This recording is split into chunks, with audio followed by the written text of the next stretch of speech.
মাত্র দুধ নেওয়ার জন্য গোবৎসকে দুধ পান করানোই হয় না। অনেকের বাড়িতে দেখেছি যে সকালে হয়তো গরুর বাচ্চাকে বেঁধে দিল, সন্ধ্যার সময় গরু দোহানো হবে, সেই সময় বাচ্চাকে ছাড়া হলো। সেই বাচ্চা গোমাতার পয়ধনে মুখ দিয়েছে, হয়তো গোমাতা তার পয়ধনে দুধকে ছেড়েছে, গোমাতার বাচ্চার মুখে হয়তো এক ফোঁটাও দুধ আসেনি, আর সেই বাড়ির মালিক সে বাচ্চাকে জোর করে টেনে নিল। বাচ্চার মুখে হয়তো দুধই গেল না, আর সেই দুধকে দহন করলো বাবা।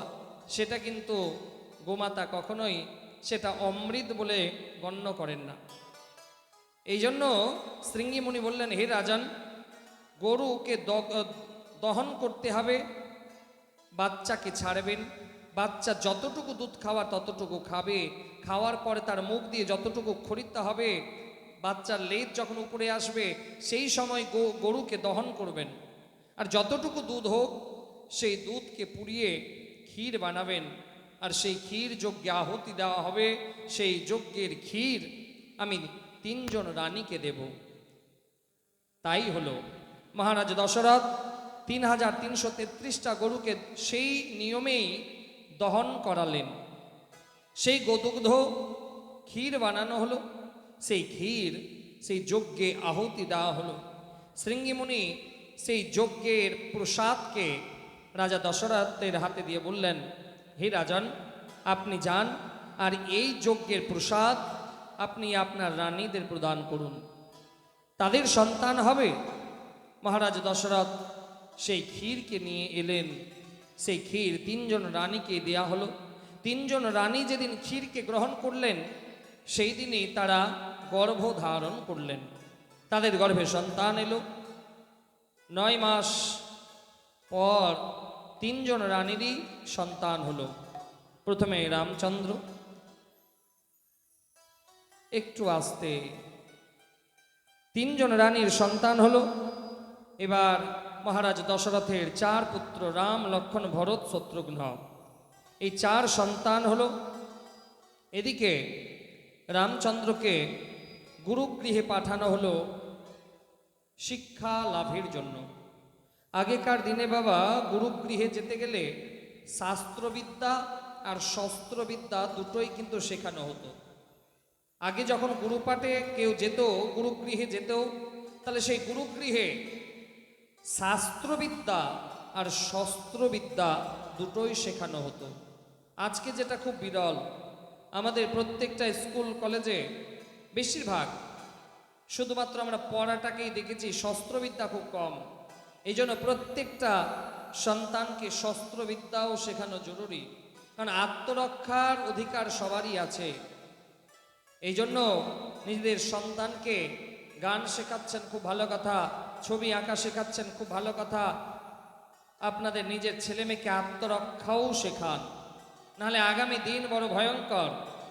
আগামী দিনে কোনো নরপিশাচ, মানুষরূপী নরপিশাচ যদি আপনার মেয়ের উপরে আক্রমণ করে, আর আপনার মেয়ের আত্মরক্ষা যদি জানা থাকে, তাহলে আপনার মেয়ে অবশ্যই বাঁচতে পারবে।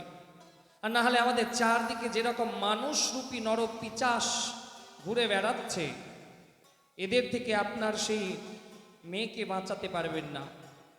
এই জন্য প্রত্যেক বাবা মা তার সন্তানকে গান শেখাক, ভালো কথা, ছবি আঁকা শেখাক, খুব ভালো কথা, তার সঙ্গে আত্মরক্ষাও শেখান, কারণ আগামী দিন যা আসছে খুব ভয়ঙ্কর। এই জন্য প্রত্যেক বাবা মা তার সন্তানকে আত্মরক্ষা শেখান। আমার তো একটা খুব ভালো লাগে যে ভারত সেবাশ্রমে আজও নবমীর দিন শস্ত্র পূজা করা হয়। দেখে হবেন হয়তো, ভারত সেবাশ্রমের যারা সন্ন্যাসী, যারা স্বামীজি, তারা নিজেরা শস্ত্র পূজা করেন। এটা আজকে আমাদের প্রত্যেকটা মঠ, প্রত্যেকটা মন্দিরে খুব জরুরি, প্রত্যেকটা হিন্দু পরিবারে খুব জরুরি। নাহলে এমন একটা সিচুয়েশন আসবে বাবা যে সেই দিন বড় ভয়ঙ্কর। এর থেকে আমি আর বেশি বলতে পারবো না, যারা বোঝার আছে বুঝে নিন। কারণ চারদিকে এমন একটা ছত্রছায়া, এমন একটা পরিবেশ চলছে, এখনো যদি আপনারা না জাগেন তাহলে আর কোনো দিন জাগতে পারবেন না। আর সব থেকে আজকে হিন্দুদের এই দুরবস্থার কারণ হচ্ছে কিছু কিছু হিন্দুরাই। আজকে অন্যান্য কোনো সম্প্রদায়ে চলে যান, তারা তাদের ধর্ম অনুষ্ঠানকে সাপোর্ট করে, কিন্তু আজকে হিন্দুদের কোনো ধর্ম অনুষ্ঠান যেখানে হবে হিন্দুরাই তার বিরোধিতা করবে। এটাই আজকে হিন্দু পতনের সব থেকে বড় কারণ। এই জন্য হে হিন্দু সনাতনী, এখনো যদি না জাগবেন, এখনো যদি ধর্ম সম্বন্ধে সচেতন যদি না হন, তাহলে এমন একটা দিন আসবে যে আমাদের পার্শ্ববর্তী কোনো একটা দেশ, সেই দেশের মতন অবস্থা হবে। এই জন্য হে হিন্দু সনাতনী, জাগুন, নিজের ধর্মকে ধারণ করুন। ভারত সেবাশ্রমে সেই সন্ন্যাসী, কারণ আমাদের যত ইতিহাস পড়ানো গেল, আমাদেরকে যত বই আমরা পড়লাম, সব জায়গায় আমাদের শেখানো হলো সাধু সন্ত মহাত্মা এরা খুব শান্ত প্রকৃতির, এরা যুদ্ধ করে না, এরা যুদ্ধের কোনো কথা বলে না। কিন্তু বাস্তবিক রূপ সেটা ছিল না। বাস্তবিক রূপ বলছে একজন সাধু সন্ন্যাসী যেরকম এক হাতে শাস্ত্র ধারণ করে, অন্য হাতে শস্ত্রও ধারণ করে। ভারতবর্ষের সাধু সন্ত মহাত্মা ধর্ম রক্ষার জন্য এরা নিজেদের প্রাণকেও বলিদান দিয়েছে। ভারতবর্ষের সাধু সন্ন্যাসীরা ধর্মকে বাঁচানোর জন্য, মন্দিরকে বাঁচানোর জন্য নিজের বলিদান, আত্মবলিদান দিয়েছে। কিন্তু সেই সব ইতিহাস তো আমাদের পড়ানো হলো না, আমাদেরকে দুর্বল সাজানো হলো। এই জন্য হে হিন্দু সনাতনী, নিজেদের সাধু মনীষী এদের জীবনীকে অধ্যয়ন করুন, এদের জীবনীকে পড়ুন।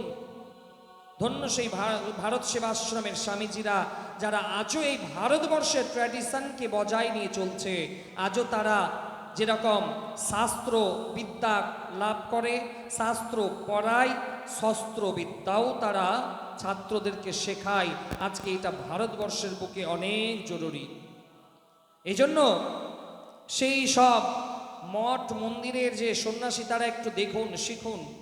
কারণ এটা আমাদের মনে যখনই চলে আসবে যে হাম কিসি সে কাম নেহি, আমি আমার একটা মঠ চালাই, আমি সর্বে সর্বা, আমার একটা মিশন, আমি সর্বে সর্বা, না।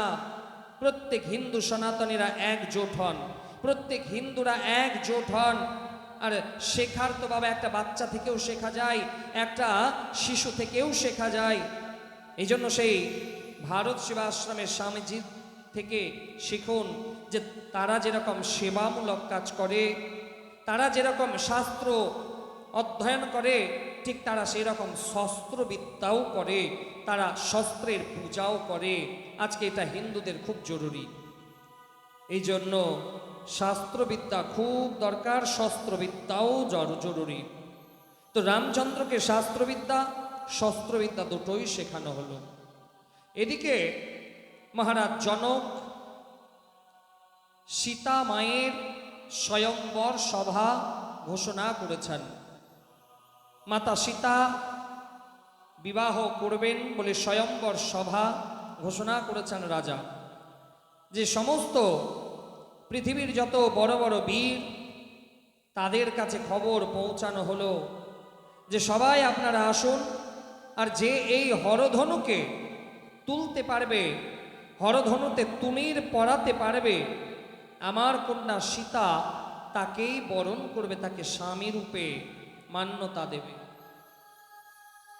সমস্ত বড় বড় বীর মহাপুরুষ, বীর পুরুষ সবাই এলেন সেই জনকের সভাতে। সবাই গেলেন, কিন্তু কেউ সেই হরধনুকে নড়াতেও পারল না। সেই হরধনুকে নড়াতে পারল না, তার কারণ লক্ষণ হচ্ছে না শেষ নাগের অবতার, আর ধরার কন্যা হচ্ছে সীতা। আর শেষ নাগ পাতালে থাকে। লক্ষণ বুড়ো আঙ্গুলের, পায়ের বুড়ো আঙ্গুল দিয়ে মাটির মধ্যে চাপ দিয়ে রেখেছিল।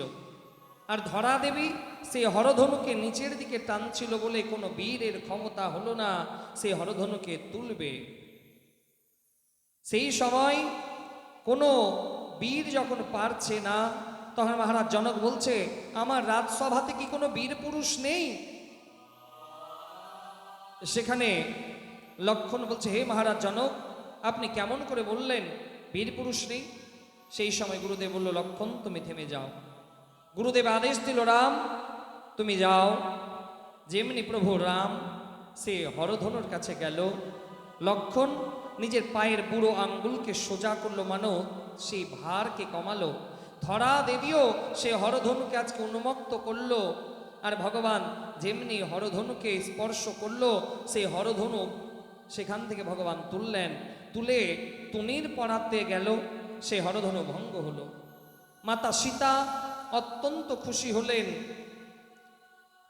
সেই সময় সীতা দেবী রামচন্দ্রের কাছে গেছে বরমালা পরাবে বলে,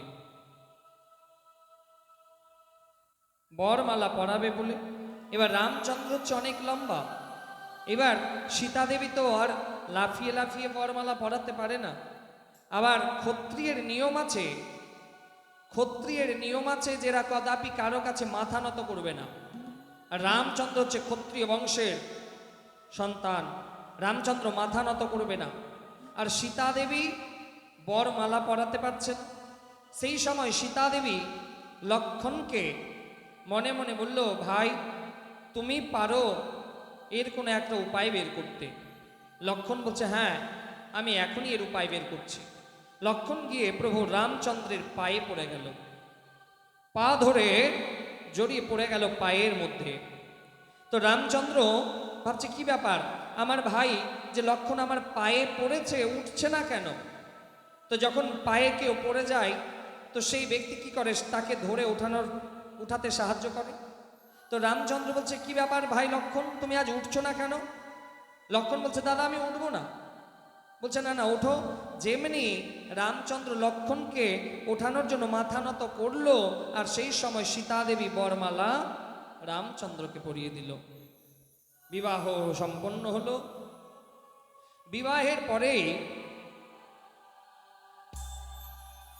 বিবাহের পরে রামচন্দ্র জানতে পারলো, আমার আগামীকাল রাজ্যাভিষেক হবে, আমি অযোধ্যার রাজা হব, আগামীকাল আমি অযোধ্যার রাজা হব।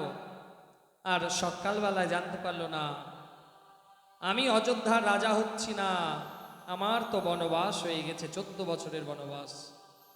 দেখুন সেই মর্যাদা পুরুষোত্তম রামচন্দ্রকে, যিনি প্রথমে জানলেন যে আমি আগামীকাল আমার রাজ্য অভিষেক হবে, আমি রাজা হব।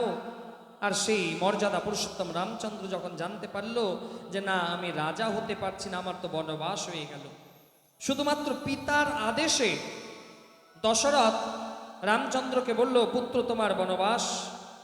একবারও রামচন্দ্র বাবাকে জিজ্ঞাসা করলো না যে কেন আমার বনবাস হলো, আমার কি অন্যায় ছিল। রামচন্দ্র শুধুমাত্র মনে মনে ভাবলো, পিতার আদেশ শিরোধার্য, পিতা যেটা বলেছে সেটা আমাকে মানতেই হবে। যে পুরুষের রাজ্যাভিষেক হওয়ার কথা, যে রাজা হবে, সেই বীর সন্তানকে আজকে বনবাসে যেতে হচ্ছে। যাওয়ার সময় সীতা দেবী সাথে যাবে, আর লক্ষণও বলছে, আমি তো আপনাকে ছেড়ে থাকতে পারবো না। বলছে, না ভাই বনবাস তো আমার হয়েছে, তোমার নয়। তো লক্ষণ বলছে, না প্রভু আমিও আপনার সাথে যাব। এবার সে অযোধ্যা নগরী থেকে রাম লক্ষণ সীতা যখন বনবাসে যাচ্ছে, তো অযোধ্যা নগরীর সবাই সেই রামচন্দ্রকে চোখ ভরে দেখার চেষ্টা করছে, যে কেন একটু মন ভরে দেখিনি, আবার কবে দেখতে পাবো। একটা সুন্দর ভজন আছে এই জায়গায়, যে প্রভু রামচন্দ্র অযোধ্যা নগরী থেকে আজকে বনবাসের পথে যাচ্ছে, আর সেই অযোধ্যা নগরীর সবাই আজকে প্রভুকে মন ভরে দেখার চেষ্টা করছে, মন ভরে দেখছে আজকে। তা শুন আমরা সেই ভজনের রস আস্বাদন করি। বলো রাধে রাধে। जरा देर ठहरो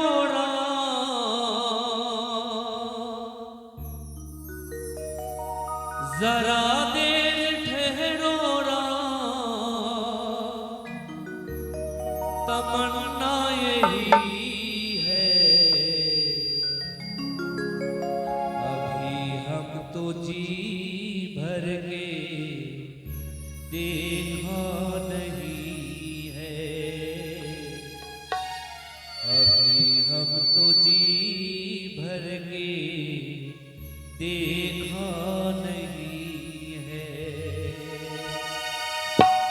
जरा देर ठहरो ना ओ जरा देर ठहरो ना तमन्ना यही है अभी हमने जी भर के देखा नहीं है अभी हमने जी भर के देखा नहीं है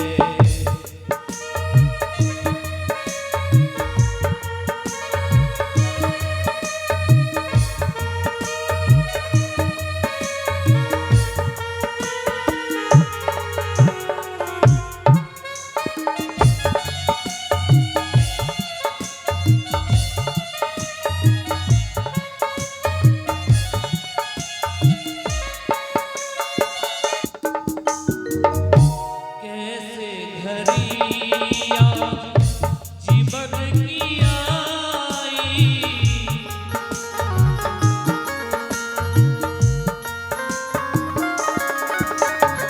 कैसी घरिया जीवन की आई अपने ही प्राणों की करके विदाई अब ये अयोध्या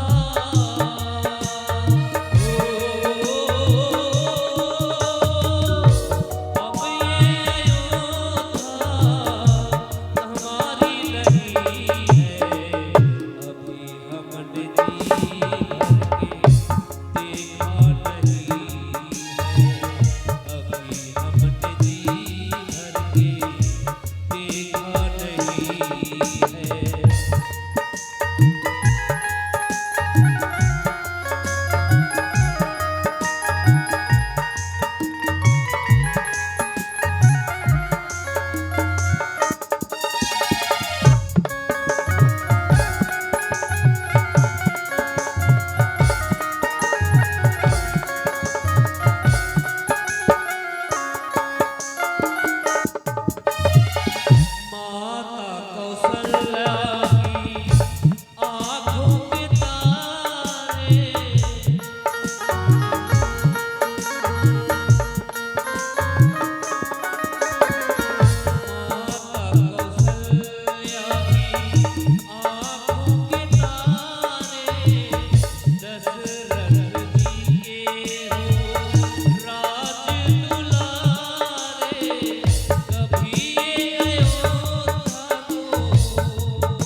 প্রভু রামচন্দ্র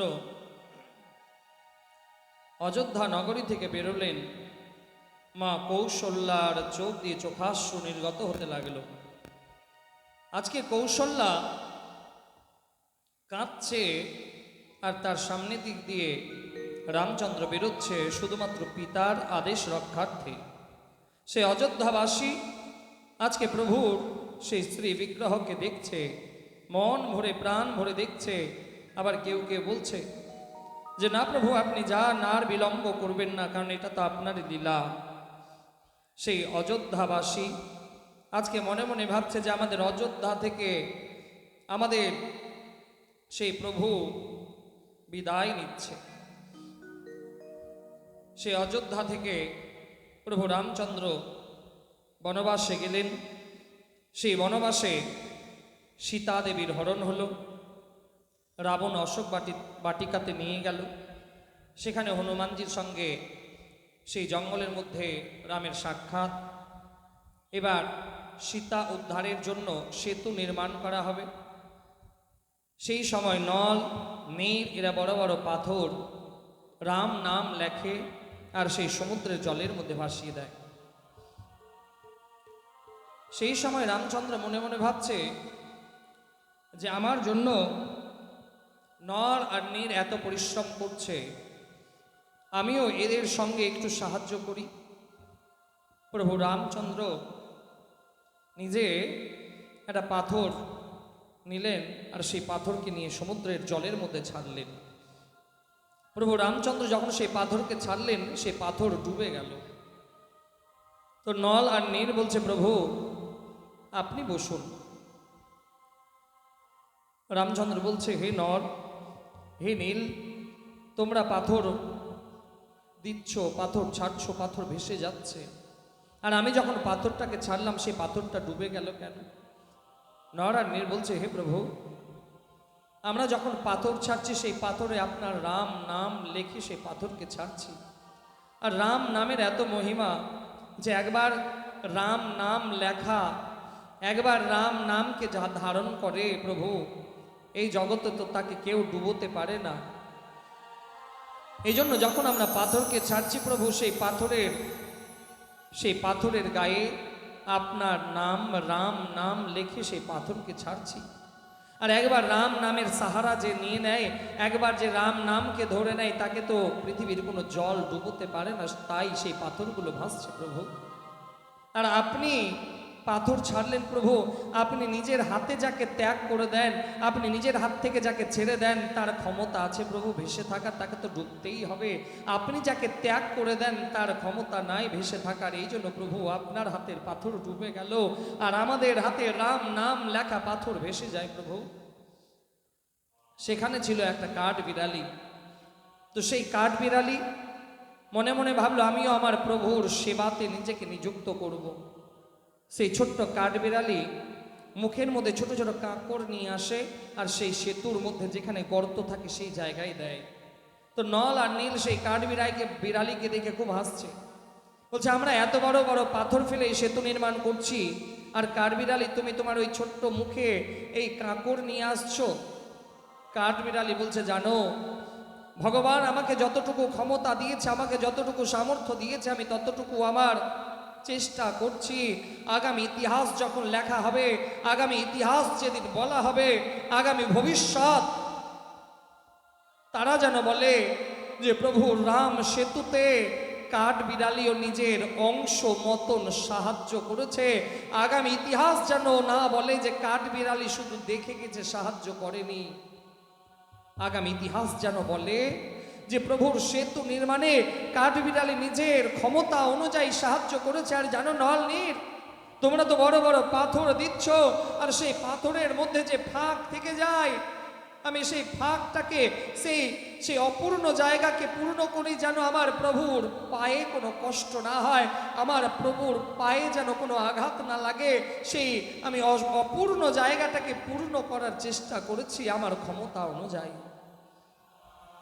রামচন্দ্র সেই কাঠবিড়ালিকে হাতে নিয়ে আদর করতে লাগলো। ধন্য ধন্য হে কাঠবিড়ালি, আগামী ভবিষ্যৎ, আগামী ইতিহাস যেদিন লেখা হবে, সেদিন তোমার নামও লেখা হবে কাঠবিড়ালি, যে তুমি আমার সাহায্য করেছো। এদিকে হনুমানজি মনে মনে ভাবছে যে নল আর নীর এই কতদিনে এই সেতু নির্মাণ করবে।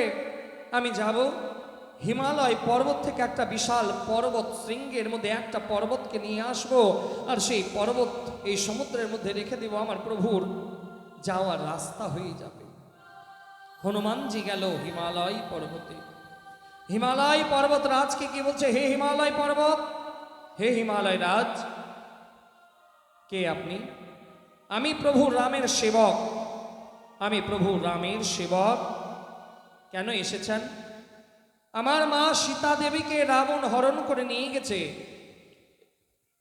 সমুদ্র পার হতে হবে, সেতু নির্মাণ করতে হবে, তাই আমি আপনার এই পর্বত শৃঙ্গ থেকে একটা পর্বতকে নিয়ে যাব, আর সেই সমুদ্রের মধ্যে এই পর্বতকে রেখে দেব, আর আমার প্রভু রামচন্দ্র এই পর্বতের উপর দিয়ে হেঁটে যাবে।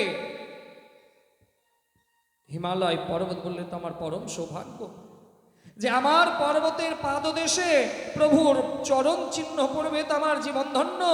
যে প্রভুর চরণকে পাওয়ার জন্য সবাই অপেক্ষা করে থাকে, আর সেই প্রভু রাম আমার এই পর্বতের উপর দিয়ে যাবে, তো আমার জন্ম জন্মান্তরে পরম সৌভাগ্য। তুমি নিয়ে যাও হনুমান। সেই হিমালয় পর্বত থেকে হনুমানজি একটা পর্বত শৃঙ্গকে হাতে নিয়ে চললেন। বৃন্দাবনের উপর দিয়ে যখন যাচ্ছে, এদিকে সেতু নির্মাণ হয়ে গেছে। রামচন্দ্র মনে মনে বলল, তোমরা যে যেখানে সেতু নির্মাণের জন্য পাথর পাহাড় পর্বত নিয়েছো, সেখানেই রেখে দাও, আমার সেতু নির্মাণ হয়ে গেছে, আর পাহাড় পর্বত পাথরের দরকার নেই, তোমরা সেখানেই রেখে দাও। এবার হনুমানজি যখন এই কথা শুনতে পেল আকাশ পথে, আর হনুমানজির হাতে সেই পর্বত হনুমানজিকে বলছে, হে প্রভু, হে হনুমানজি, আমি ছিলাম আমার হিমালয় পর্বতের পাদদেশে, না রাখলে তুমি আমার পরিবারের কাছে, আর না নিয়ে গেলে আমি তোমার প্রভুর কাছে। কি অন্যায় করেছিলাম আমি। সেই পর্বত হনুমানজিকে বলছে যে তুমি আমার পরিবার থেকে আমাকে বিচ্ছিন্ন করলে, আর তোমার প্রভুর সেবাতেও আমাকে নিযুক্ত করতে পারলে না, আমি কি অন্যায় করেছিলাম হে হনুমান। হনুমানজি মনে মনে রামচন্দ্রকে বলছে, হে প্রভু, আমি যে সেই হিমালয় পর্বতকে কথা দিয়েছিলাম যে এই পর্বতের একটা শৃঙ্গ আমি নিয়ে যাব সেতু নির্মাণ করার জন্য, আর আপনার চরণ সেবা পাবে। আরে হে প্রভু, আপনার তো সেতু নির্মাণ হয়ে গেল প্রভু, তাহলে আমি এই পর্বতকে কি করব প্রভু? রামচন্দ্র মনে মনে হনুমানকে বললে, হে হনুমান, তুমি এখন কোথায় আছো হনুমান? হনুমান বলছে, প্রভু আমি তো বৃন্দাবন ধামের উপরে আছি। রামচন্দ্র হনুমানকে বলল, হে হনুমান, তুমি সেই পর্বতকে বৃন্দাবনে রেখে দাও, আর বলে দাও যে আগামী দাপর যুগে আমি কৃষ্ণ হয়ে আসব, আর এই পর্বতকে আমি নিজের হস্তে ধারণ করব, তুমি সেই বৃন্দাবনে পর্বতকে রেখে দাও।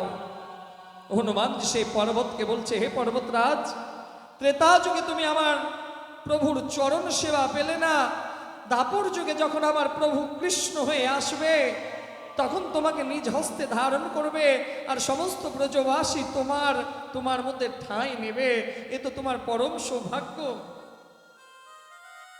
সেই পর্বত হনুমানজিকে বলছে, হে হনুমান, আমার জীবন ধন্য যে দাপর যুগে যখন প্রভু আসবে আমাকে নিজ হস্তে ধারণ করবে। সেই পর্বতকে বৃন্দাবনে রেখে দেওয়া হলো। সেই পর্বত হচ্ছে গিরি গোবর্ধন। দাপর যুগে ভগবান সেই গিরি গোবর্ধনকে ধারণ করেছিল। সীতা দেবীকে উদ্ধারের জন্য সেতু নির্মাণ হলো। অনেকে বলে রামচন্দ্র কাল্পনিক, অনেকে বলে কৃষ্ণ কাল্পনিক, কিন্তু আজও দেখে আসুন সেই রামায়ণের নিদর্শন এখনো আছে। রামেশ্বরমে রাম সেতু, সেই যে নাসার স্যাটেলাইটে সেই ছবি ধরা পড়েছে। আজও ভগবান কৃষ্ণের দ্বারিকা নগরী, সমুদ্রের গভীরে, সমুদ্রের তলদেশে ভগবান কৃষ্ণের দ্বারিকা নগরী আজও বিদ্যমান। যারা বলে কৃষ্ণ কাল্পনিক, রাম কাল্পনিক, তাদের মতন মহামূর্খ দ্বিতীয় কেউ নাই। ভারতবর্ষের প্রধানমন্ত্রী কিছুদিন আগে সেই দ্বারিকা নগরে নিজে গিয়ে পুজো দিয়ে আসলেন সমুদ্রের গভীরে। এই জন্য হে ভারতবাসী, নিজের ধর্মকে জানুন, নিজের ধর্ম সম্বন্ধে অবগত হন, নাহলে এমন একটা সময় আসবে যে নিজের ধর্ম থেকে অনেক দূরে সরে যাবেন, তখন আর কিছুই করা থাকবে না। এই জন্য এখনো সময় আছে। হ্যাঁ, ধর্মের পথে অগ্রসর হবেন, বাধা তো অনেক আসবে। ধর্মের পথে অগ্রসর হবেন, বাধা তো অনেক আসবে। ধর্মের ঝান্ডা নিয়ে যখন বেরোবেন, বাধা দিবে অনেকজন। ধর্মের ঝোলা নিয়ে যখন বেরোবেন, সাহায্য কেউ করবে না, কিন্তু অনেক কথা শোনাবে অনেকজন। কিন্তু ভগবানের কাছে গর্ব করে বলতে পারবেন যে, হে প্রভু, ধর্মের কাজের জন্য আমি অগ্রসর হয়েছি। ভগবান কৃষ্ণকেও তো কম কষ্ট কাটতে হয়নি। ভগবান কৃষ্ণ যে সর্বেশ্বর ভগবান, তাকেও তো কারাগৃহে জন্ম নিতে হয়েছে। তার বাবা মাকে কারাবাস থাকতে হয়েছে। প্রভু রামচন্দ্র যিনি সর্বেশ্বর ভগবান, তাকেও তো 14 বছরের জন্য বনবাসে যেতে হয়েছে। আমরা তো সাধারণ মানুষ। ধর্মের পথে অগ্রসর হন, বাধা দেওয়ার জন্য অনেকজন আসবে, কিন্তু যখন আপনি ধর্ম পথে সফল হয়ে যাবেন, তখন যারা বাধা দিয়েছিল তারাই আপনার সামনে মাথা উঁচু করে দাঁড়াতে পারবে না, তাদের মাথা নিচু করে দাঁড়াতে হবে। এই জন্য ধর্মের পথে আগান, ধর্মকে এগিয়ে নিয়ে যান। আর আমরা হিন্দুরাই যদি ধর্ম থেকে সরে যাই, তাহলে তো বাবা এমন একটা সময় আসবে যে আপনার সন্তানকে আপনি রামায়ণ শোনাতে পারবেন না, আপনার সন্তানকে ভাগবত মহাপুরাণ শোনাতে পারবেন না, আপনার সন্তানকে শ্রীমদ্ ভগবত গীতা শোনাতে পারবেন না। তখন তো আপনার ছেলে এই হিন্দু ধর্ম থেকে অন্য কোন সম্প্রদায়ে ধর্মান্তরিত হবে। এই জন্য হে সনাতনী, নিজের সন্তানকে ধর্ম উপদেশ দিন। নিজের সন্তানকে যেরকম পড়ার বই তুলে দিয়েছেন, সেই রকম নিজের সন্তানের হাতে গীতা, রামায়ণ, মহাভারত তুলে দিন। কারণ এটা প্রত্যেক বাবা মায়ের উচিত। অন্য কেউ আপনার ছেলেকে জানাতে আসবে না। আপনার ছেলেকে 7 দিন বই পড়াচ্ছেন, খুব ভালো কথা। বাংলা, ইতিহাস, ভূগোল খুব পড়ান। মাসে অন্তত একটা দিন, 15 দিনে একদিন আপনার ছেলেকে রামায়ণ খুলে দিন। রামায়ণ যেন পড়ে, আপনার ছেলে যেন মহাভারত পড়ে, আপনার ছেলে শ্রীমদ্ ভগবত গীতা পাঠ করে। তাহলে আমি গ্যারেন্টি নিয়ে বলবো যে আপনার ছেলে যদি রামায়ণ পড়ে, আপনার ছেলে যদি মহাভারত পড়ে, আপনার ছেলে যদি শ্রীমদ্ ভগবত গীতা অধ্যয়ন করে, আপনার ছেলে খারাপ কাজ করার আগে তাকে 100 বার চিন্তা করতে হবে। আপনার ছেলে কদাপি খারাপ পথে যেতে পারবে না। আর না হলে এমন একটা সময় আসবে যে রামায়ণ শোনানোর লোক থাকবে না, মহাভারত শোনানোর লোক থাকবে না, গীতা পড়ার লোক থাকবে না। আমাদের চারিপার্শ্বে যা পরিবেশ তৈরি হয়েছে, এই জন্য প্রত্যেক হিন্দু সম্প্রদায়, প্রত্যেক মন্দির, আপনারা নিজেদের মন্দিরে মাইক লাগান, প্রত্যেক দিন সন্ধ্যাবেলাতে হরিনাম সংকীর্তন বাজান। কারণ একটা ছোট্ট ছেলে যেন জানতে পারে হিন্দু ধর্ম সম্পর্কে।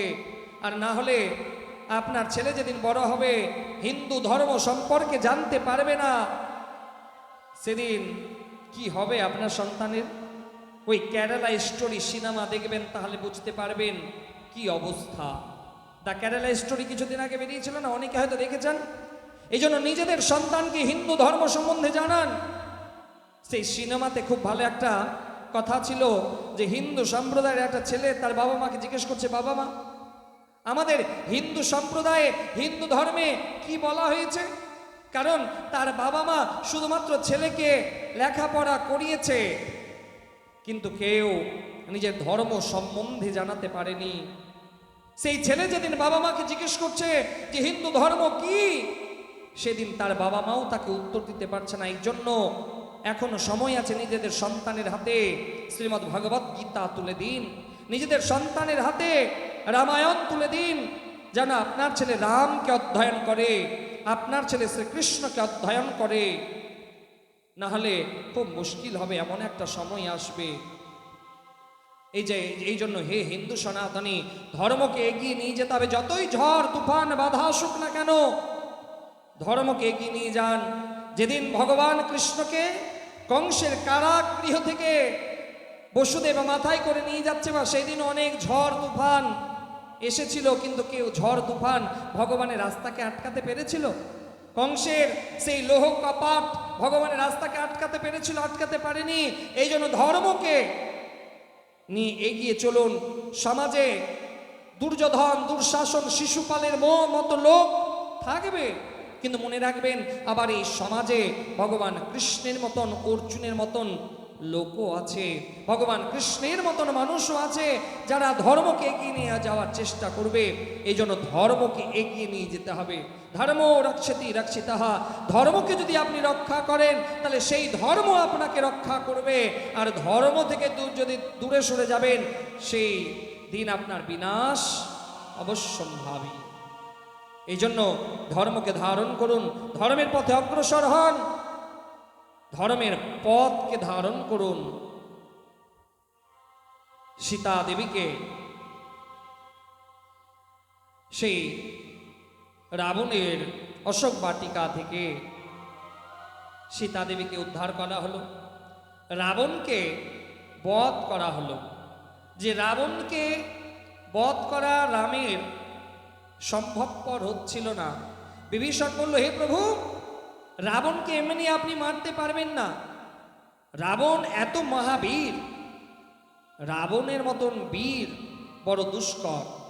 প্রভু, রাবণকে যদি বধ করতে হয় তাহলে রাবণের নাভিতে মারুন, কারণ রাবণের মৃত্যু তার নাভিতে আছে। প্রভু রামচন্দ্র রাবণের নাভিতে তীর নিক্ষেপ করলেন, রাবণ ধরাশায়ী হল। একদিকে রামচন্দ্র লক্ষণকে বলছে, ভাই তুমি রাবণের কাছে যাও। কেন দাদা? বলছে, রাবণের কাছে যাও, তুমি জ্ঞান পাবে। দেখুন আমাদের সনাতন ধর্ম শত্রুর কাছ থেকেও জ্ঞান অধ্যয়ন করার পরামর্শ দেয়। জ্ঞান যদি আপনি ভালো মানুষের কাছে পান সেটাই ধারণ করুন, একটা শিশুর কাছে যদি পান সেটাও ধারণ করুন, জ্ঞান নিতে দোষ নাই। রামচন্দ্র ভাই লক্ষণকে বলছে, ভাই তুমি যাও, রাবণের কাছে তুমি কিছু জ্ঞান নিয়ে এসো, কারণ রাবণের মতন জ্ঞানী দ্বিতীয় কেউ ছিল না। তো রাবণ ধরাশায়ী হয়ে আছে, লক্ষণ গেছে সেখানে। তো লক্ষণ বলছে যে আপনার কাছে আমার প্রভু পাঠালো জ্ঞান নেয়ার জন্য। রাবণ হাত জোর করে তখন বলছে যে প্রভু রামচন্দ্র আমার কাছে পাঠালো আপনাকে? বলছে, হ্যাঁ, আমি আপনার কাছে রাজনীতি শিখতে চাই, রাজনীতিবিদ্যা আপনার কাছ থেকে শিখতে চাই। তো রাবণ সেই সময় লক্ষণকে রাজনীতিবিদ্যা প্রদান করেছিল জীব দেখিয়ে। তো যখন রাবণ লক্ষণকে জীব দেখালো, লক্ষণের কিন্তু রাগ হলো। তো সেই লক্ষণ রামকে সে বলছে, প্রভু আপনি রাবণের কাছে আমাকে পাঠালেন, সেই রাবণ তো আমাকে জীব দেখালো, ও তো আমাকে রাজনীতি শিক্ষা দিল না, ও তো আমাকে শিক্ষা দিল না, শুধু আমাকে জীব দেখালো, আমার অপমান করলো। রামচন্দ্র হাসছে, এটাই তো সব থেকে বড় শিক্ষা ভাই তোমাকে দিয়েছে রাবণ। দাদা, রাবণ তো আমাকে জীব দেখালো, এতে কি শিক্ষা দিল আমাকে? আমি তো রাবণের কাছে বললাম যে আমি রাজনীতিবিদ হতে চাই, আমি রাজনীতির শিক্ষা নিতে চাই। রামচন্দ্র লক্ষণকে বলছে, ভাই এই শিক্ষা হনুমানজি তোমাকে বলতে পারে। হনুমানজি সেখানে দণ্ডায়মান। হনুমানজি হাত জোর করে লক্ষণকে বলছে, হে প্রভু, রাবণ আপনাকে জীব দেখিয়েছে, এটাই আপনাকে শিক্ষা দিয়েছে। লক্ষণ বলছে, তুমিও একই কথা বলছো? বলছে, হ্যাঁ প্রভু, আপনি রাবণের কাছে গেছিলেন রাজনীতি শিক্ষার জন্য? বলছে, হ্যাঁ। তাহলে আপনাকে রাবণ জীব দেখালো? বলছে, হ্যাঁ।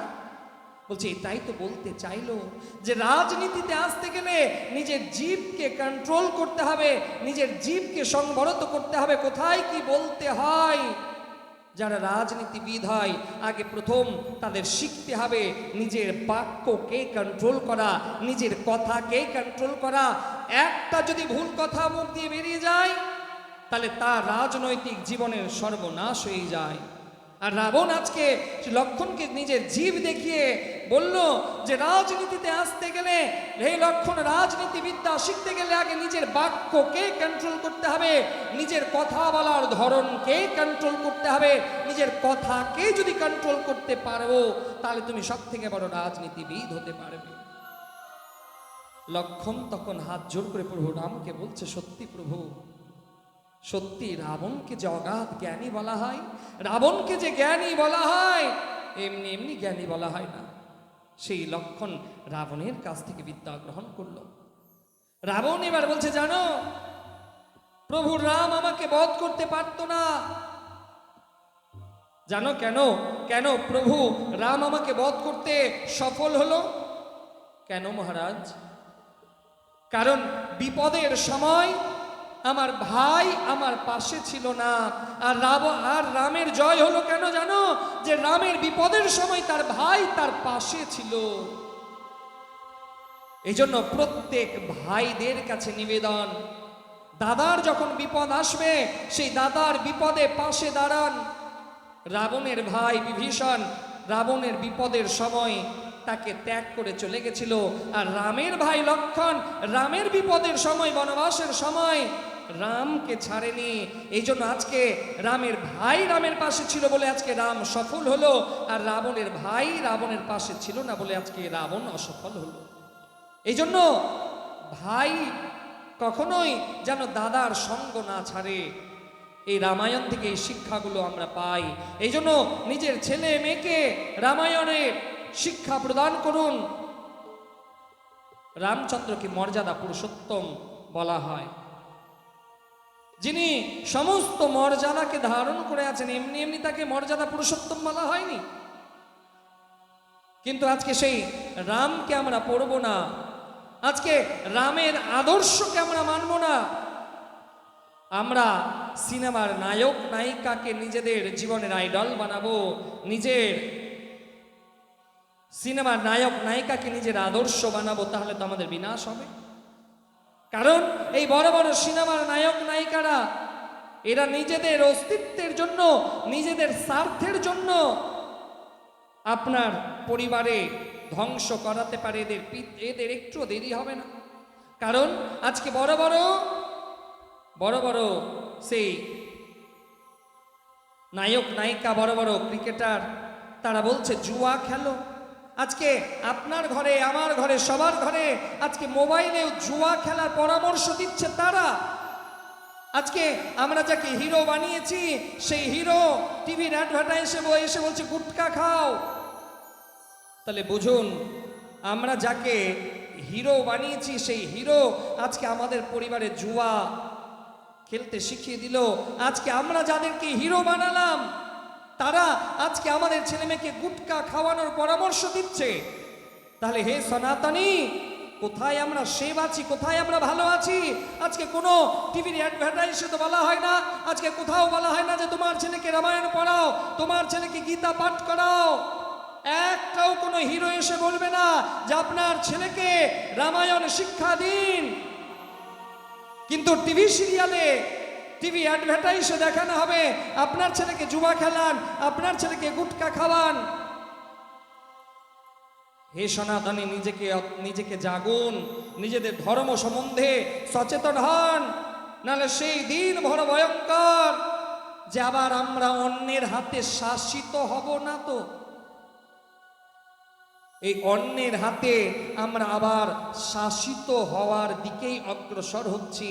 এই জন্য হে হিন্দু সনাতনী, নিজের ধর্মকে এগিয়ে চলুন, নিজের ধর্মকে ধারণ করুন, গ্রামে গ্রামে ধর্ম সভা করুন, ব্রাহ্মণ গুরু বৈষ্ণবদের রেসপেক্ট করুন। কারণ ব্রাহ্মণ গুরু বৈষ্ণব যদি না থাকে তাহলে আপনাকে রামায়ণ শোনানোর লোক হবে না, আপনাকে কীর্তন শোনানোর লোক হবে না, আপনাকে ভাগবত শোনানোর লোক হবে না। এই জন্য বৈষ্ণবকে রেসপেক্ট করুন, গুরুকে রেসপেক্ট করুন, গুরুকে সম্মান করুন। কারণ শাস্ত্র বলছে শিবা রুষ্ট গুরুস্ত্রাতা গুরৌ রুষ্ট না কশ্চনা। কারো উপরে যদি বাবা শিব কালী দুর্গা রেগে যায়, আপনি গুরুদেবের কাছে যান, গুরুদেব আপনার বাড়িতে পূজা পাঠ করে দেবে, তারা শান্ত হয়ে যাবে। শিব কালী দুর্গা আপনার উপরে শান্ত হয়ে যাবে। কিন্তু কারো উপরে যদি গুরুদেব রুষ্ট হয়ে যায়, কারো সাধ্য নাই তাকে রক্ষা করবে। এই জন্য শাস্ত্রে বলছে শিবা রুষ্ট গুরুস্ত্রাতা গুরৌ রুষ্ট না কশ্চনা। এই জন্য হে সনাতনীরা, নিজেদের ধর্ম গুরুকে সম্মান করুন। আজকে মুসলমান ভাইদের দেখুন, তারা আজকে কত সুন্দরভাবে এগিয়ে যাচ্ছে, কারণ তাদের যে ধর্মগুরু, তাদের উপাসনা স্থলে যা কথা বলবে প্রত্যেকটা মুসলমান ভাই সেই কথাকে মান্যতা দেবে, সেই কথা মানবে।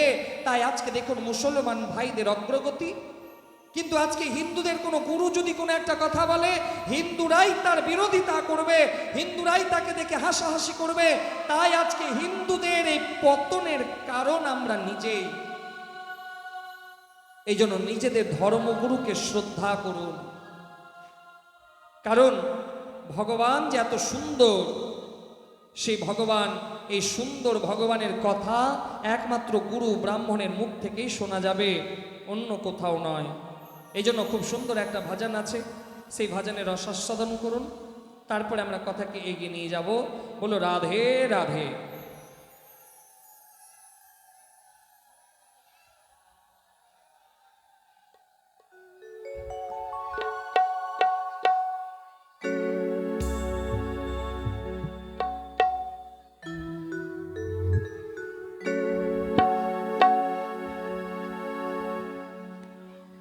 नाम है तेरा तारनहारा, कब तेरा दर्शन होगा। जिनकी प्रतिमा इतनी सुंदर, वो कितना सुंदर होगा, वो कितना सुंदर होगा।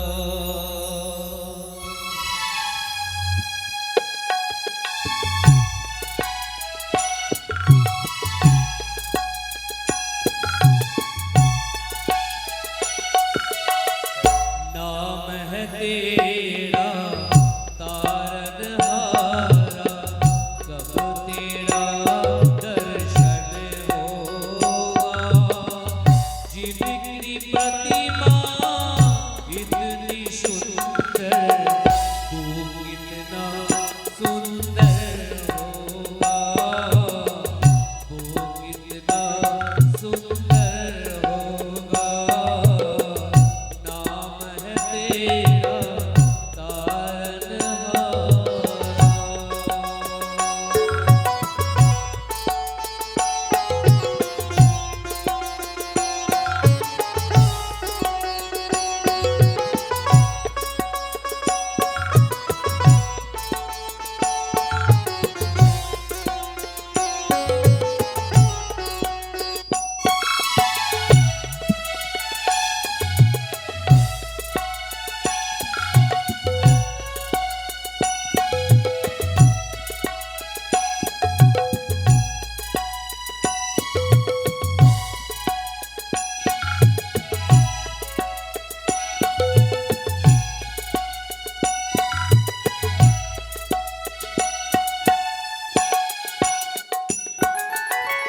तुमने तारों लाखों प्राणी, ये संतों की बानी है।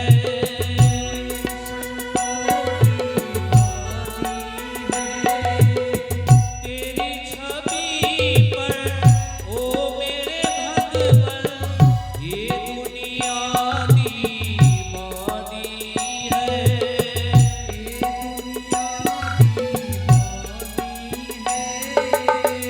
ये दुनिया दीवानी है। हाथ से तेरी पूजा रचाओ, जीवन में मंगल होगा। जिनकी प्रतिमा इतनी सुंदर, वो कितना सुंदर होगा, वो कितना सुंदर होगा।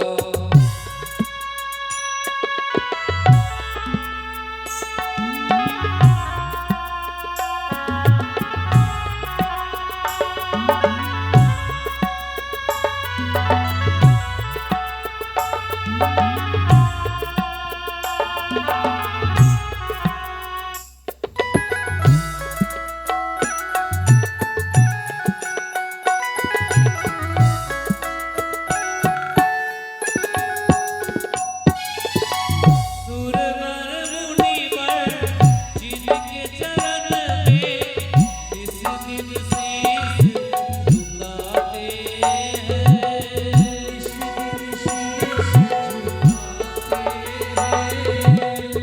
जो गाते हैं प्रभु की महिमा, वो सब कुछ पा जाते हैं।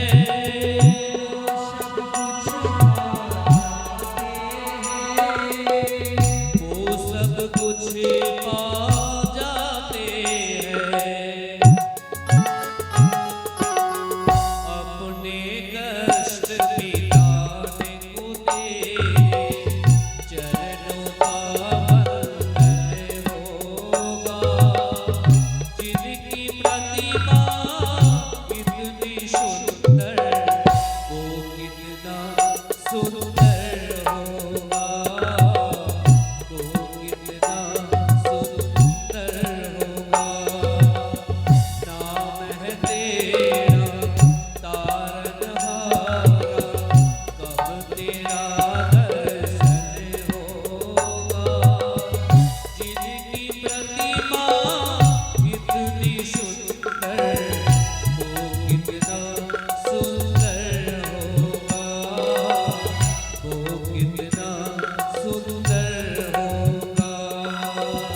नाम है तेरा तारनहारा, कब तेरा दर्शन होगा।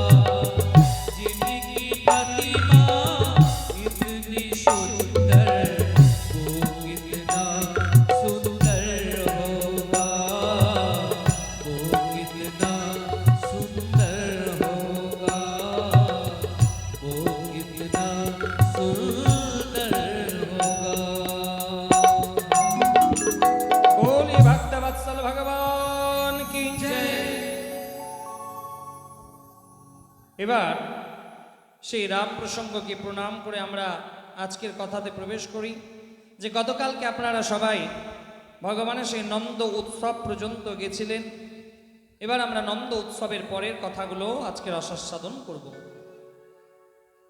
যে ভগবানের যখন 6 দিন বয়স, মা যশোদা তার সন্তান কানহাকে একটা ঘরের দোলনাতে দুলাচ্ছে, আর এদিকে কংস একজন রাক্ষসীকে ডাকলো। কি নাম তার? কোন রাক্ষসী? পুতনা রাক্ষসী। তো পুতনা রাক্ষসী কে ছিল? পুতনা রাক্ষসী ছিল মহারাজ বলির কন্যা, তার নাম ছিল রত্নমালা। মহারাজ বলির ঘরে ভগবান নারায়ণের অবতার বামন ভগবান যেদিন গেছিল, তো সেদিন রত্নমালা অর্থাৎ বলির কন্যার মনে হয়েছিল এইরকম সন্তান যদি আমার হতো আর আমি যদি একে স্তনপান করাতে পারতাম তাহলে আমার জীবন ধন্য হয়ে যেত। তো সেই বামন ভগবান সেই রত্নমালাকে মনে মনে বলেছিল যে আমি এই মনস্কামনাও তোমার পূর্ণ করব যখন আমি কৃষ্ণ হয়ে আসব। এবার সেই বামন ভগবান রাজা বলির সর্বস্ব যখন নিয়ে নিল, রত্নমালার খুব রাগ হলো। রত্নমালা বলছে, আপনি আমার বাবার সবকিছু কেড়ে নিলেন, আমি আপনাকে বিষ পান করিয়ে মারব। ভগবান বলছে এটাও তোমার মনস্কামনা পূর্ণ হবে। সেই রত্নমালাই দাপর যুগে পুতনা রাক্ষসী হয়ে এলো। পুতনা রাক্ষসী হয়ে কংসের কাছে যখন এলো, কংস বলছে পুতনা তুমি যাও গোকুলে, 15 দিনের মধ্যে যে সমস্ত শিশু জন্ম নিয়েছে তাদের সবাইকে তোমার স্তনে কালকুট বিষের প্রলেপ দাও আর তোমার স্তন পান করে তাদেরকে হত্যা করে দাও। পুতনা বলল ঠিক আছে প্রভু। পুতনা গেল গোকুলে। এবার পুতনার দেহের উচ্চতা ছিল 18 কিলোমিটার লম্বা। তো বলছে মা এই রকম ভয়ঙ্কর চেহারা নিয়ে যদি গোকুলে যাই তাহলে গোকুলে তো সবাই ভয়ভীত হয়ে যাবে। তো পুতনা তখন সেই নিজের ভয়ানক রূপকে অদৃশ্য করে সুন্দর রমণীর বেশ ধারণ করলো। সুন্দর রমণীর বেশ ধারণ করেছে। সুন্দর রমণীর বেশ ধারণ করে মা যশোদার কাছে গেছে, ও যশোদা, ও যশোদা, ও যশোদা। কে? আমি তোমার দূর সম্পর্কের বোন হই, শুনেছি তোমার লাল হয়েছে, তোমার কানা হয়েছে। বলছে হ্যাঁ হয়েছে। বলছে আমাকে একটু দেখতে দাও। যশোদা বলছে না বাবা, আমি দেখতে দেবো না। বলছে আরে আমার আশীর্বাদ তোমার লালার উপরে পড়তে দেবে না? যশোদা বলছে হ্যাঁ, আশীর্বাদের কথা যখন এলো তখন তো বলতেই হবে। তো এবার যশোদা ভাবছে নিশ্চয়ই আমার হয়তো কোনো বোন হবে, কিন্তু দেখে মনে হচ্ছে স্বর্গের দেবী। যা যা যা, ওই ঘরে আমার কানহা দুলছে। এবার সুন্দর রমণীর বেশ ধারণ করেছে, মানো স্বর্গের কোনো দেবী এরকম দেখে মনে হচ্ছে। এবার সেই ঘরের মধ্যে প্রবেশ করেছে, আর ভগবান পুতনাকে দেখে চোখ বন্ধ করে নিলেন। কারণ ভগবান মনে মনে বিধাতাকে বললেন, হে বিধাতা, আমি গোলক বৃন্দাবন থেকে বৃন্দাবনে এলাম, ভাবলাম মাখন মিছরি খাবো, কিন্তু 6 দিনের বেলাতেই বিধাতা এলো তো এলো সেই বিষ মাখানো দুধ। ভগবান চোখ বন্ধ করার দ্বিতীয় কারণ, ভগবান বলছে আমি তো ছালিয়া, আমার সামনে যে কেউ যদি ছলনা করে আসে তাহলে তার ছলনা রূপ তো আমার কাছে টিকবে না। এই জন্য ভগবান চোখ বন্ধ করে নিলেন। তৃতীয় কারণ, ভগবানের চোখের দৃষ্টি যদি তার উপরে পড়ে তাহলে তার আসল রূপ বেরিয়ে যাবে, গোকুলবাসী ভয়ভীত হবে। এই জন্য ভগবান চোখ বন্ধ করে নিলেন। সেই সুন্দর রমণী পুতনা কৃষ্ণকে কোলে তুলে নিয়ে মা যা আকাশে উঠে গেল। দেখুন মা, আমাদের সমাজেও কিন্তু পুতনা রাক্ষসী ঘুরে বেড়ায়। জানতে চান চিনবেন কেমন করে? হ্যাঁ ইয়া না? পুতনা রাক্ষসীকে চিনতে চান? আমাকে কিন্তু দোষ দিয়েন না পরে। যারা চিনতে চান তারা রাধে রাধে বলুন। তার মানে যারা রাধে রাধে বললো না, মনে হয় এরা পুতনার সম্পর্কে কেউ হয়। বলো রাধে রাধে। পুতনা রাক্ষসী ভগবানের কাছে কেমন করে গেছিল? সুন্দর রমণীর বেশ ধারণ করে, তাই না? আমাদের সমাজেও কিছু কিছু মানুষ আছে দেখবেন, মুখে এত মিষ্টি কথা বলবে, এত মিষ্টি কথা বলবে, কিন্তু অন্তরে বিষ ভরা। তারাই হচ্ছে পুতনার বোন। বলো রাধের। আপনারা ভালো, আপনাদের কথা বলছি না, যারা আসেনি তাদের কথা বলছি। বলো রাধে রাধে। আপনারা তো খুবই ভালো, যারা আসেনি তারা ওই পুতনার বোন বা কেউ হবে। তা আমাদের সমাজেও কিন্তু পুতনা রাক্ষসী ঘুরে বেড়ায়। কিছু কিছু মানুষ দেখবেন এত মিষ্টি কথা বলবে মুখে, কিন্তু তার অন্তরে বিষ ভরা। তারাই হচ্ছে পুতনা রাক্ষসী। তো ভগবান এবার সেই পুতনার বিকরাল রূপ ফুটে উঠল, আর নিজের স্তন পুতনা গোবিন্দের মুখে দিলেন, আর গোবিন্দ সেই স্তন পান করছে। সেই সময় ভগবান সর্বেশ্বর কৃষ্ণ মহাদেবের শরণাপন্ন হলো। মহাদেবের শরণাপন্ন হয়ে মহাদেবকে বললে, হে প্রভু, সমুদ্র মন্থনে যখন হলাহল বিষ উত্তোলন হয়েছিল, হে মহাদেব, আপনি সেই হলাহলকে কণ্ঠে ধারণ করে এই জগৎকে রক্ষা করেছিলেন। আর হে মহাদেব, আজকে এই পুতনার স্তনে কালকূট বিষের প্রলেপ, হে মহাদেব, এই বিষকে তো আপনি ধারণ করেন। কারণ মহাদেব বিষকে ধারণ করেছেন। মহাদেব কিন্তু অনেকে বলে মহাদেব বিষ পান করেছে। মহাদেব বিষ পান করেননি, বিষকে ধারণ করেছেন। কেন? মহাদেবের হৃদয়ে বিষ্ণুর বাস। শিবাশ্চ হৃদয়ম বিষ্ণু, বিষ্ণুশ্চ হৃদয়ম শিব। শিবের হৃদয়ে বিষ্ণুর বাস, আর বিষ্ণুর হৃদয়ে শিবের বাস। মহাদেব যখন সেই হলাহল বিষকে পান করলেন, মহাদেব ভাবছে যে আমার হৃদয়ে তো নারায়ণের বাস, আর আমি যদি বিষ পান করে নিই তাহলে তো আমার হৃদয়ে থাকা বিষ্ণুর শরীর জ্বালা করবে। এই জন্য মহাদেব নিজের কণ্ঠেই বিষকে রোধ করেছিলেন। এই জন্য ভগবানের আর এক নাম হলো নীলকণ্ঠ। বলে নীলকণ্ঠ ভগবান কি জয়। দেবাদিদেব মহাদেব সেই বিষকে নিজের কণ্ঠে রোধ করলেন। এখান থেকে মহাদেব একটা শিক্ষা আমাদের দিলেন। কি শিক্ষা দিলেন? আমাদের সমাজেও কিছু কিছু মানুষ আপনার কানে বিষ ভরবে আপনার পরিবারকে ধ্বংস করার জন্য। দেখবেন আমাদের আশেপাশে কিছু প্রতিবেশী থাকে, কিছু প্রতিবেশী থাকে। এই প্রতিবেশীগুলো আপনার পরিবারে যাবে, আপনার ছেলে বউ শ্বশুর শাশুড়ি এদের কানে বিষ ভরবে। সেই বিষকে আপনার ছেলে বা শাশুড়ি বা বৌমা বিষকে ধারণ যদি করে নেয় তাহলে বাড়িতে অশান্তি লাগবে, সেই বাড়িতে কেউ থাকতে পারবে না। এই জন্য পাড়া প্রতিবেশী যদি কোনো পরিবারের কথা বলে সেটাকে কানেই রোধ করে দিন। মহাদেব এই শিক্ষা আমাদের দেয় যে বিষকে ভেতরে প্রবেশ করতে দেওয়া যাবে না, বিষ যেখানে আসবে বিষকে সেখানে রোধ করে দিন, তাহলে আপনার সৃষ্টি বাঁচবে, আপনার পরিবার বাঁচবে। ঠিক সেই রকম মহাদেব সেই বিষকে নিজের কণ্ঠে ধারণ করলো, আর মহাদেবের নাম হলো নীলকণ্ঠ। মহাদেব কৃষ্ণের কণ্ঠে বিরাজ হয়ে সেই কালকূট বিষকে কণ্ঠে ধারণ করলেন, আর পুতনার দুধ পান করতে লাগলেন ভগবান কৃষ্ণ। এবার দুধ পান করতে করতে পুতনা এবার বলছে, আমাকে ছাড়ো, আমাকে ছেড়ে দাও, আমাকে ছেড়ে দাও। ভগবান বলছে, পুতনা আমি একবার যাকে ধরে নি তাকে তো ছাড়ি না, একবার আমি যাকে ধরে নি তাকে তো ছাড়ি না, আর যখন তোমাকে ধরেছি ছাড়বো তো না। পুতনা বলছে, প্রভু তাহলে আমার কি হবে? ভগবান বলছে, হে পুতনা, তুমি আমাকে তোমার স্তন পান করিয়েছো, আর একটা মাই পারে তার সন্তানকে স্তন পান করাতে, আর তুমি আমার মাতৃস্বরূপা। তাই আমার দুই মা দেবকী আর যশোদার যা গতি করবে অনেক পরে, সেই ধাত্রী গতি আমি আগে সব থেকে তোমারে প্রদান করব পুতনা, যেহেতু তুমি তোমার স্তন আমাকে পান করিয়েছো। পুতনা বলছে, হে প্রভু এ তো আপনার অপার লীলা। ভগবান বলছে, লীলা করার জন্যই তো আমি গোলক বৃন্দাবন থেকে বৃন্দাবন ধামে এলাম। পুতনার প্রাণটাকে কৃষ্ণ পান করে নিলেন, পুতনার দেহ ধরাশায়ী হলো। পুতনার দেহ যখন গোকুলে পড়েছে, মা গোকুল কেঁপে গেল। পুতনার এত বিশাল দেহ, সেখানকার ম্লেচ্ছরা পুতনার দেহকে খণ্ড খণ্ড করে পুতনার দেহকে অগ্নি সংযোগ করলো, আগুনে পোড়ালো। পুতনার দেহ থেকে কোনো দুর্গন্ধ বেরোলো না, কারণ যাকে ভগবান স্বয়ং স্পর্শ করে তার দেহ থেকে তো সুগন্ধ বেরোয়, কারণ একে তো গোবিন্দ স্পর্শ করেছে। বলো রাধে রাধে। মা যশোদা পুতনার হৃদয় থেকে কানহাকে তুলে নিয়ে ঘরে এলো। এবার মা যশোদা মনে মনে ভাবছে যে আমার কানহাকে রাক্ষসী স্পর্শ করেছে, আমার কানহার উপরে রাক্ষসী নজর দিয়েছে, আমার কানহাকে এই রাক্ষসী নজর নামাতে হবে।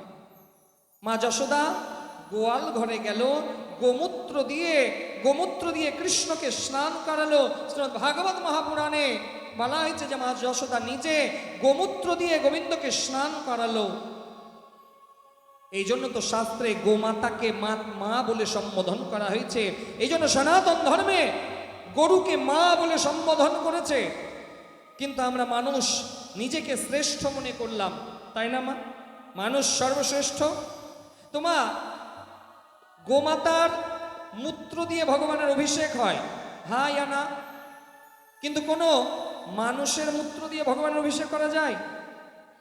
হ্যাঁ ইয়া না? মানুষ যতই শ্রেষ্ঠ হোক, কিন্তু মানুষের মূত্র দিয়ে ভগবানের অভিষেক হবে না। কিন্তু তবু আমরা মানুষ নিজেকে শ্রেষ্ঠ বলে আখ্যা দিই, গরুকে পশু বলে সম্বোধন করি। গোমাতার গোবর দিয়ে ভগবানের পঞ্চগব্য তৈরি হয়, ভগবানকে শুদ্ধ করায়, ভগবানকে স্নান করানো হয়। কোনো মানুষের মল দিয়ে ভগবানের অভিষেক করা যাবে? হ্যাঁ ইয়া না? তবু আমরা মানুষ নিজেকে শ্রেষ্ঠ বলে মানি। গোমাতার দুগ্ধ দিয়ে ভগবানকে অভিষেক করা হয়। কোনো মানুষের, মাফ করবেন, কোনো মায়ের মাতৃ দুগ্ধ দিয়ে ভগবানকে অভিষেক করা যায়? হ্যাঁ ইয়া না? তবু আমরা নিজেকে মানুষ শ্রেষ্ঠ বলে মনে করি, আর গোমাতাকে পশু বলে সম্বোধন করি। যেখানে ভারতীয় সনাতন ধর্মে, ভারতীয় সনাতন শাস্ত্রে বলে দেওয়া হয়েছে গরুকে মা বলে সম্বোধন করো। ভগবান নিজে বলছে, গবাম মধ্যে বসাম্যহম, গরুর মধ্যে আমার বাস। তবু আজকে সনাতনীরা আমরা গরুকে পুজো করতে পারলাম না, গরুকে মানতে পারলাম না। যেখানে স্বয়ং ভগবান শ্রীকৃষ্ণ প্রত্যেক দিন গোচারণে যেত খালি পায়ে। আজও মান্যতা আছে মা, পথে যেতে যেতে কেউ যদি ঝাঁটা দিয়ে ঝাড় দেয়, সেই ধুলো যদি শরীরে লাগে, তাহলে আপনার শরীর থেকে লক্ষ্মী দূর চলে যাবে, আপনার গৃহ থেকে লক্ষ্মী দূরে চলে যাবে। মান্যতা আছে। পথে যাচ্ছেন, কেউ ঝাঁটা দিয়ে ঝাড় দিচ্ছে, সেই ধুলো যদি আপনার শরীরে প্রবেশ করে, কেউ কুলোতে কোনো কিছু কাজ করছে, সেই কুলোর বাতাস, কুলো তো বোঝেন, হ্যাঁ ইয়া না? সেই কুলোর বাতাস যদি আপনার শরীরে লাগে, তাহলে আপনার গৃহ থেকে গৃহ লক্ষ্মী চলে যায়।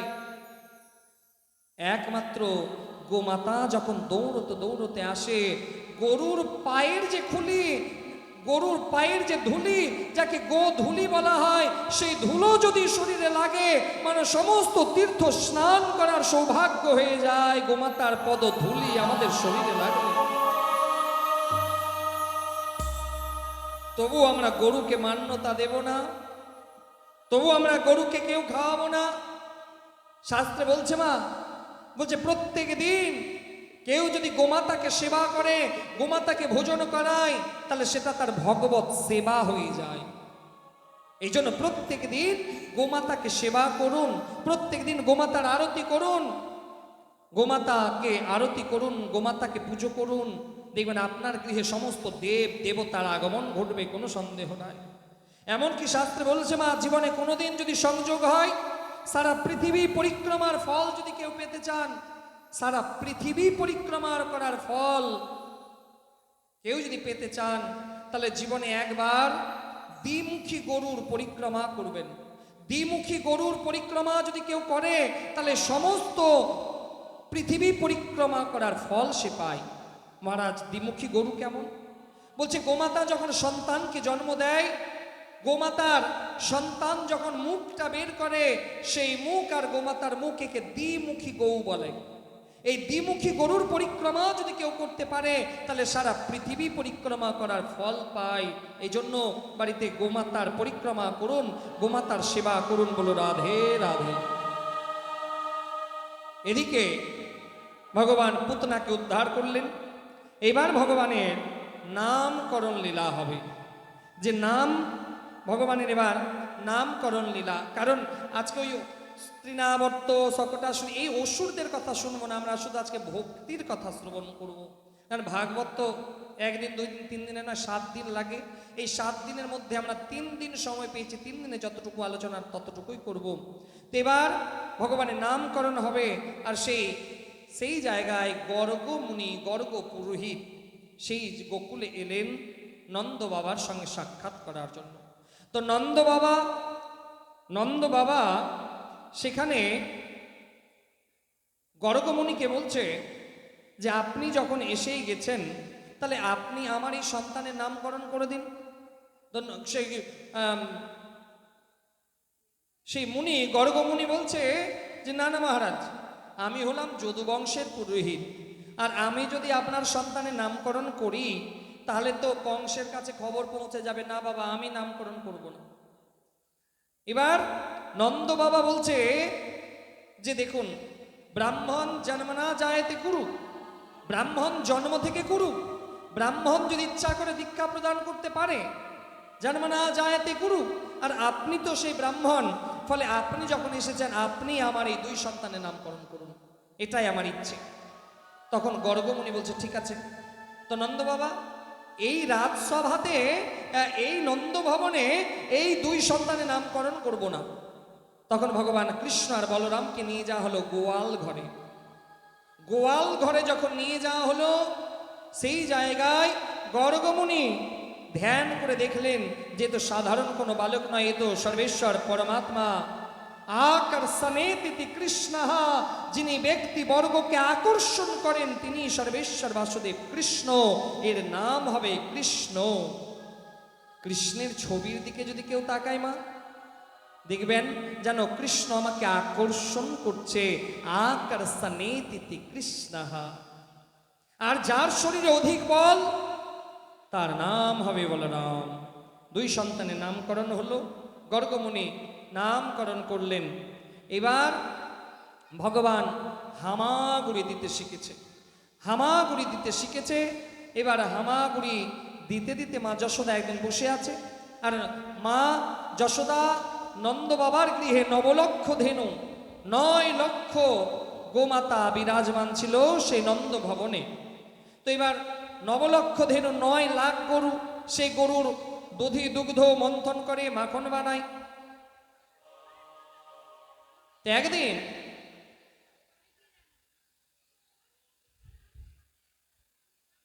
একদিন মা যশোদা বসে আছে, আর কানহা হামাগুড়ি দিতে দিতে ঘরের মধ্যে প্রবেশ করেছে। তো আগেকার দিনে তো ঘরে বাবা চৌকাঠ থাকতো। তো সেই চৌকাঠ পেরিয়ে কানহা ঘরে প্রবেশ করে গেছে, মাখন খেয়েছে। মাখন যতটা খেয়েছে তার থেকে বেশি গালে লাগিয়েছে, মুখে লাগিয়েছে, হাতে লাগিয়েছে।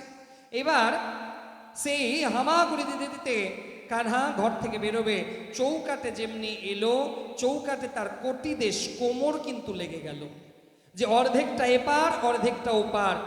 এখানে যেন ভগবান সেই চৌকাটে লটকে আছে, এখানে ভগবানের নাম হলো লটকান ভগবান। বলিয়ে লটকান ভগবান কি, লটকান ভগবান নাম হলো। এবার ভগবানের বাল্যলীলা আরম্ভ হলো, চৌর্যলীলা আরম্ভ হলো। ভগবান এবার তার সখাদেরকে নিলেন, শ্রীদাম, দাম, সুবল, মধুমঙ্গল, বসুদাস, এদেরকে মিত্র, এদেরকে সখা বানালেন। আমি পরশুদিনই একটা কথা বলেছিলাম যে গুণ মিলে তো গুরু বানাও, চিত্ত মিলে তো চেলা, মন মিলে তো মিত্র বানাও, वरना रहो अकेला। তো ভগবান সেই বালকদেরকে নিজের সখা মিত্র বানালেন। তো এবার ভগবান জিজ্ঞেস করছে, আচ্ছা আমি এত নাদোষ নুদোষ আর তোমাদের চেহারা এত দুর্বল কেন? তোমরা কি খাওয়া দাওয়া করো না নাকি? তো সেই সখাগুলো বলছে, জানো কানহা, আমাদের বাড়িতেও মাখন হয়, আমাদের বাড়িতেও গোদুগ্ধ হয়, কিন্তু আমাদের মা বাবা রাখে না, জানো কানহা, অল্প রাখে আর সব মথুরাতে গিয়ে বিক্রি করে। কানহা বলছে, তাই? কেন বিক্রি করে? বলছে, জানো কানহা, মথুরার রাজা হচ্ছে কংস, আর আমরা যদি গোদুগ্ধ বিক্রি না করি, আমরা মাখন যদি বিক্রি না করি, তাহলে আমাদের কাছে অর্থ আসবে না, আর অর্থ যদি আমাদের কাছে না থাকে, তাহলে কংসকে মাসে মাসে আমরা রাজস্ব দিতে পারবো না, আর কংসকে যদি রাজস্ব না দিই, তাহলে কংস আমাদের উপরে অত্যাচার করবে। কানহা বলছে, এই ব্যাপার? বলছে, হ্যাঁ। বলছে, ঠিক আছে, চলো আজকে সবাই মিলে আমরা মাখন খেতে যাব।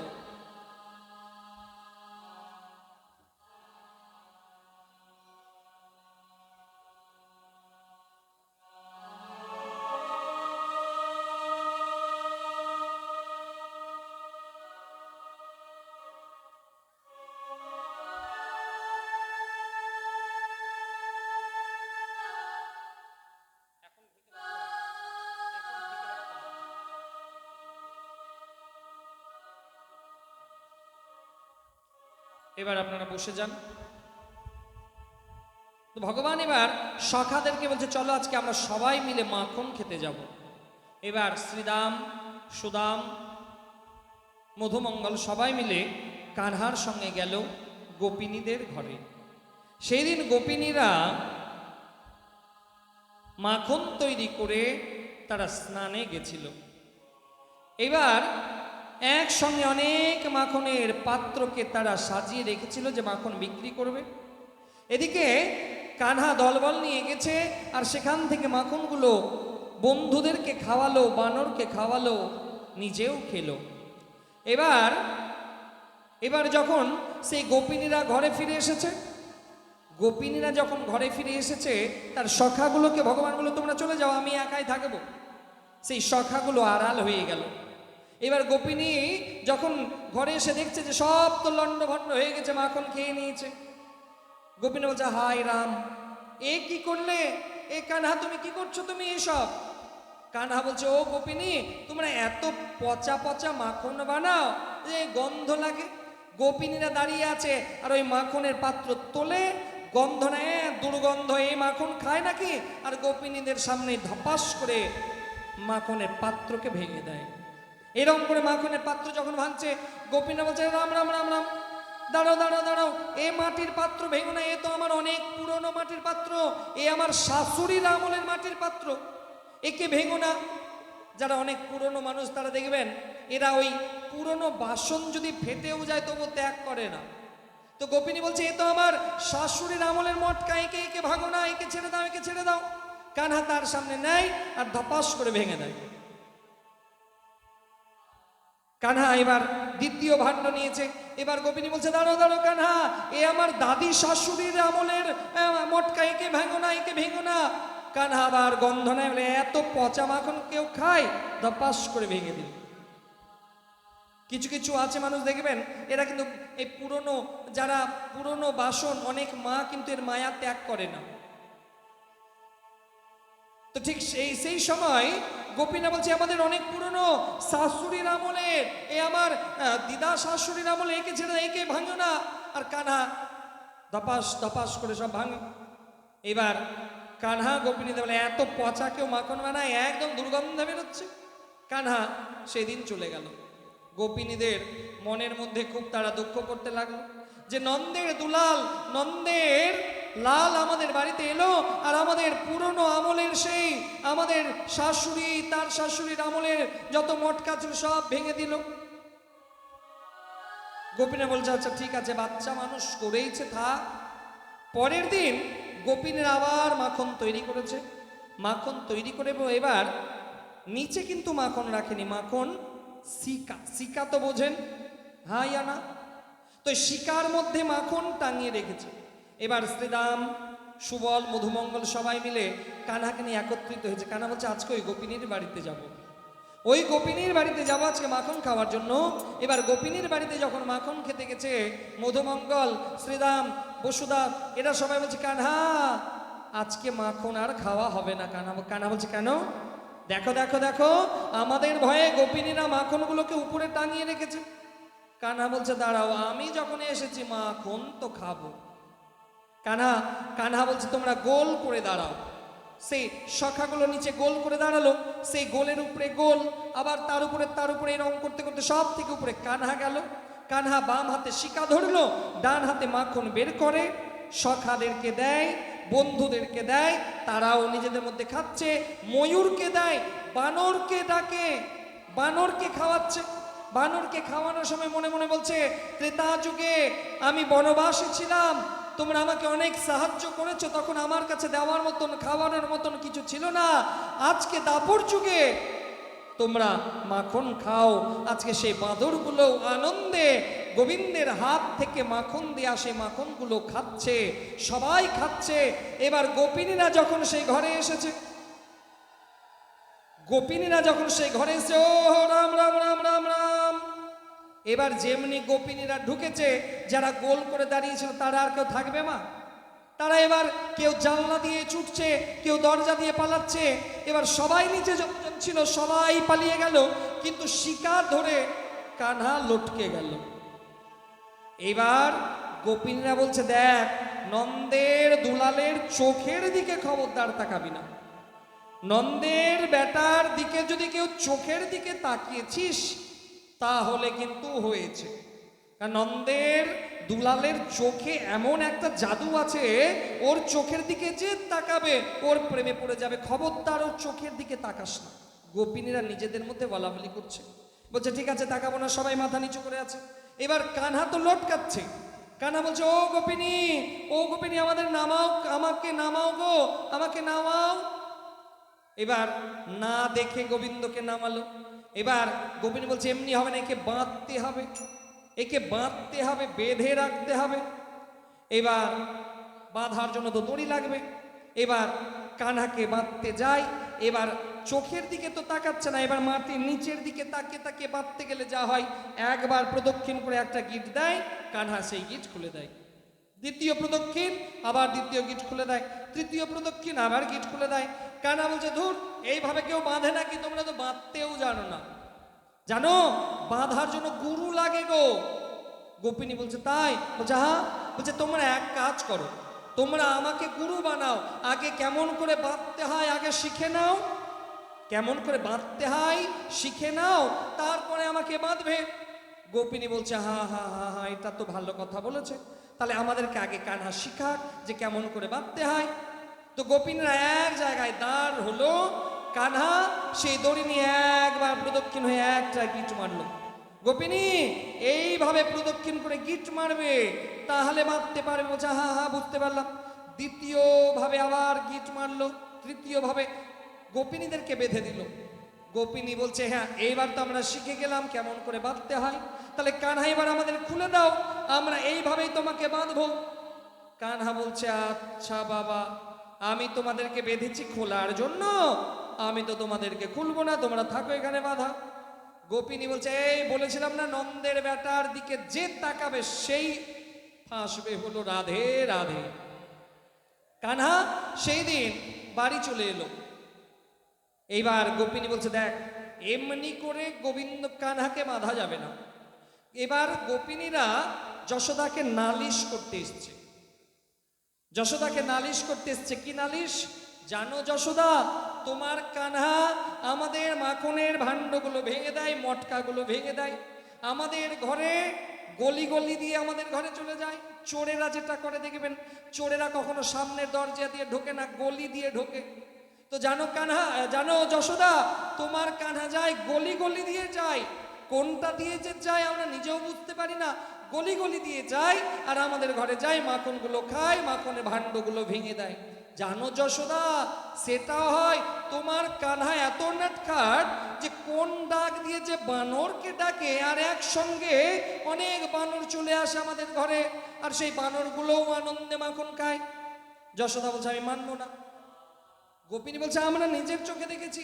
যশোদা বলছে এমনি হবে না, হাতে নাতে ধরে নিয়ে আসতে হবে।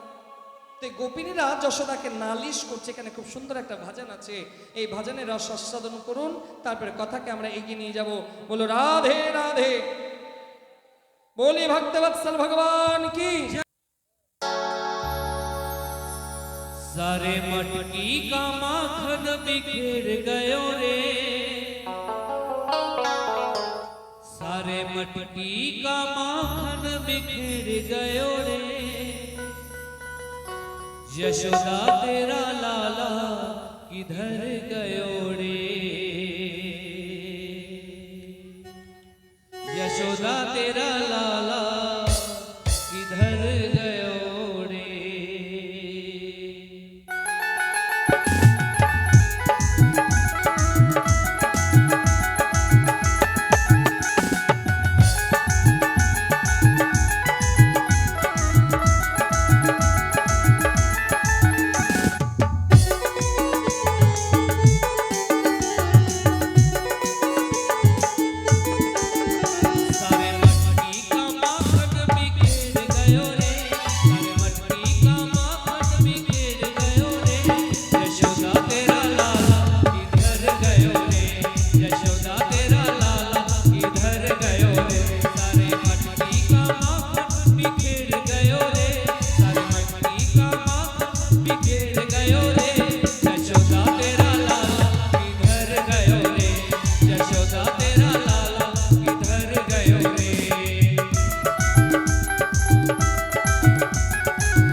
ভগবান কি জয় বলে কৃষ্ণচন্দ্র ভগবান কি জয় রাধা রানী কি জয় বাড়ি যাওয়ার ইচ্ছা আছে কি না? অনেকে ভাবছে তো যদি এখন ঝড় উঠে যায় তো দৌড়াতে হবে আম বাগানে। বলো রাধে রাধে।